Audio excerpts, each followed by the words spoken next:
Hello and welcome. Today we are going to learn about classes and objects in Ruby, and this is going to be very interesting.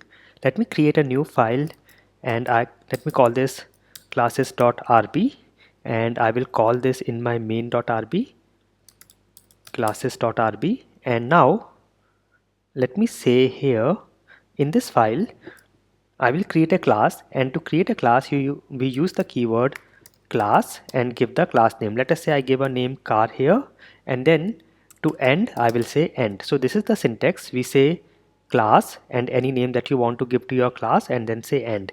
And here we will have our code inside this block. So I can say let us create a function called hello inside this class, and I will just print hello here and say end. So this is a function inside a class. Now if I run this, nothing happens because we have not yet created a object of the class. And to create an object of the class, I can give any object name. I will say car1 equals, I will give the class name, that is car here, and then I say dot new.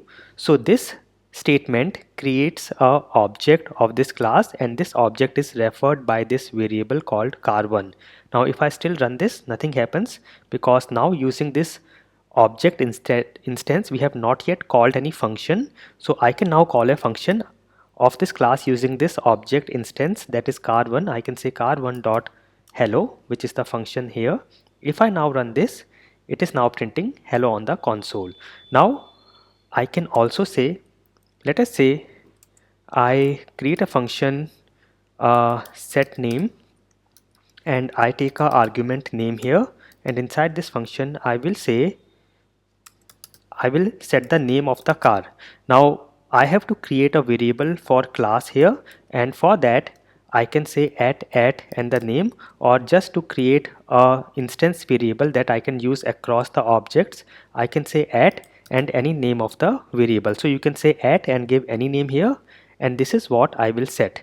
So whatever argument this function gets, I will make that equal to this name equals name. So now this name, whatever comes here, will be set in this argument or in this variable. And now let me just remove this hello. I can create another function to get the car name, and here I can say puts name of the car is, and I will refer this variable at name, and then I will say end.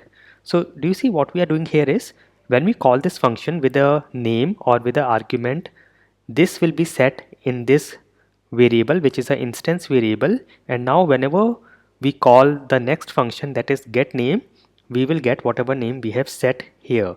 Let me try that. I will say car1 dot set name, and we know we have to give an argument. Let me say Mercedes here, and then if I run this now, you can see nothing happens because it has just executed this function which has set our car name. And now if I say car1 dot get name, let us see what happens now. I run this and you can see I am getting this name of the car is Mercedes. So this is how you can also create variables inside classes and then can call them. Now sometimes you may need to have some variables set whenever you call this class or create an object. For example, I want that whenever this object is created for this class, it should set name and it should also set the model, and let us say top speed. So I want these three variables to be set whenever we call this class or create an object. For this I can create a function called initialize. So this is something like as constructors in other programming languages like Java. So I create a function called initialize, and here I will take these three arguments for these three variables. I will take name, model, and top speed. This can be anything, you can name it anything, but we will refer them to our these instance variable here. So here I will say these are the three variables, and I will say whatever comes here as name will be equal to name here, whatever comes here will go into at model, and whatever comes here will go into at top speed.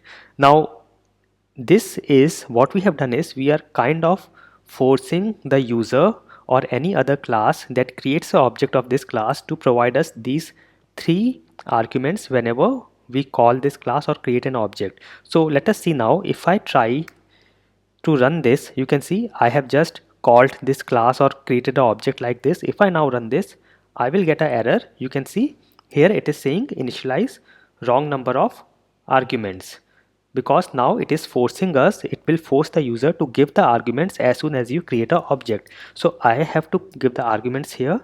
I have to give name, model and top speed. I will say Toyota, model I will say 2020, and top speed I can say,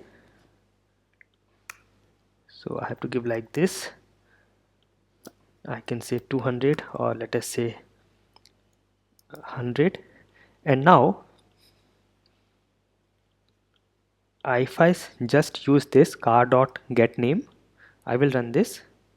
You can see it is printing Toyota, and if I also have functions to print model and top speed, it will all be printed as we have given. So now we are forcing the user to provide us all these arguments as soon as we create the objects. So this is the basics of classes and objects in Ruby. I hope this was useful. I will see you soon. Thank you for watching.